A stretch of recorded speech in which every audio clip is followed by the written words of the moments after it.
दोस्तों नमस्कार। 7 राज्यों में 13 विधानसभा के उपचुनाव हुए और आज जब रिजल्ट आया तो बीजेपी का सुपड़ा ही साफ हो गया और वहीं इंडिया गठबंधन ने अपना झंडा गाड़ दिया। मानो कि बीजेपी का एक तरफ से सफाया ही हो गया। 13 सीटों पे उपचुनाव हुए और महज 2 ही सीट बीजेपी जीत पाई।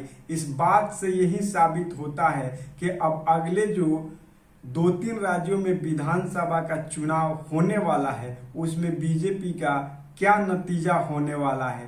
पहले हम देखते हैं कि किस किस सीट पे बीजेपी हारी है और इंडिया गठबंधन ने अपनी जीत हासिल की है। यहाँ तक कि बीजेपी जिस राज्य में उनकी सरकारें हैं वहां भी अपना सीट वो गंवा बैठी। तो हम देखते हैं पहला जो कि मध्य प्रदेश में बीजेपी ने अपनी जीत बनाई जो कि अमरवाड़ा से उसने जीता, और दूसरा जो है कि बिहार में रुपौली में एक निर्दलीय ने जीत हासिल की, जहां पे पहले जो प्रत्याशी थी वो जेडीयू पार्टी से थी और लोकसभा इलेक्शन लड़ने के लिए उन्होंने इस्तीफा दे दिया था। और वहां आज के डेट में जो रिजल्ट आया वो एक चौंकाने वाला आया। ना ही तो वहां जेडीयू पार्टी जीत पाई और ना ही तो आरजेडी, और एक निर्दलीय ने अपनी जीत बना ली। और नेक्स्ट राज्य जो है पंजाब में जो कि जालंधर पश्चिम में हुआ था वहां पे आम आदमी ने अपना जीत हासिल किया। और नेक्स्ट जो है कि पश्चिम बंगाल जो मानो कि सैलाब पहले था और आज भी वही बरकरार रहा, यानी कि 4 के चारों सीट टीएमसी यानी ममता बनर्जी ने अपना जीत हासिल किया और बीजेपी का वहां सुपड़ा ही साफ कर दिया। अगला जो हम देखते हैं राज्य वो है उत्तराखंड में बीजेपी ने बद्रीनाथ से हार गई। जिस तरह से अयोध्या में हारी थी वही हाल बद्रीनाथ में हुआ। यानी कि बीजेपी का जो हिंदुत्व वाला जो नारा होता है वो कहीं ना कहीं फेल होता हुआ दिख रहा है। अब आगे हम देखते हैं हिमाचल प्रदेश में जो हमीरपुर है वहां भाजपा ने अपनी जीत बनाई है। नेक्स्ट राज्य उत्तराखंड में मैंने पहले भी बताया कि कांग्रेस पार्टी ने जो 2 सीटें जी वो बद्रीनाथ और मंगलौर, इन दोनों सीटों पे कांग्रेस पार्टी ने अपनी जीत बनाई।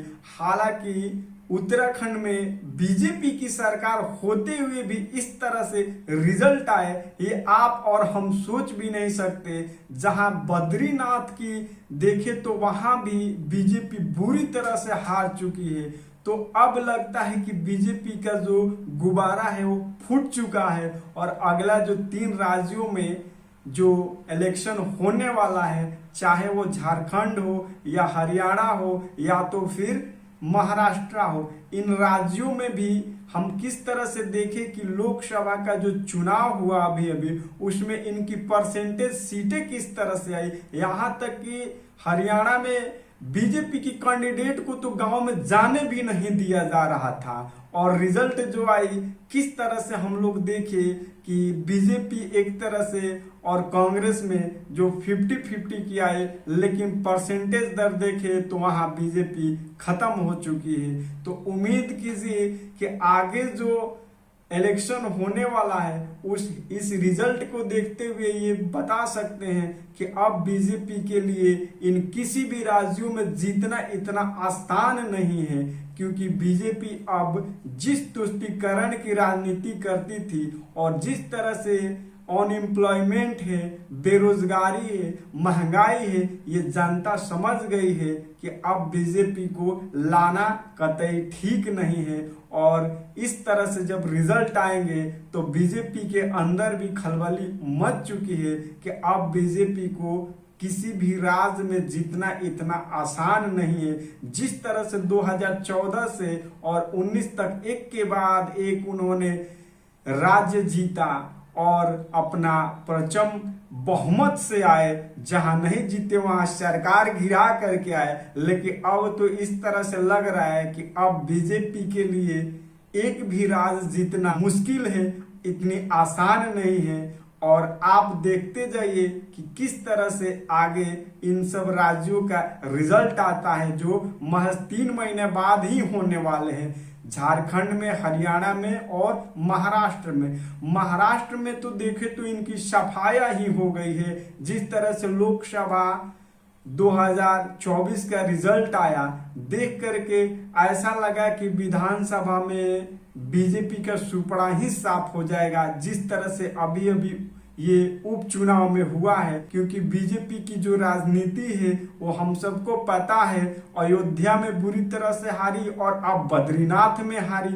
जब अपने गढ़ में नहीं जीत सकती है, जहां पे हिंदुत्व का नारा देती है वहां नहीं जीत सकती है, तो भला अदर जगह कैसे जीत सकती है। इस बात से ये भी पता चलता है कि बीजेपी का जो चुनावी रणनीति, जो गुब्बारे थे वो फूट चुके हैं और वो अब जीतने के लायक नहीं है।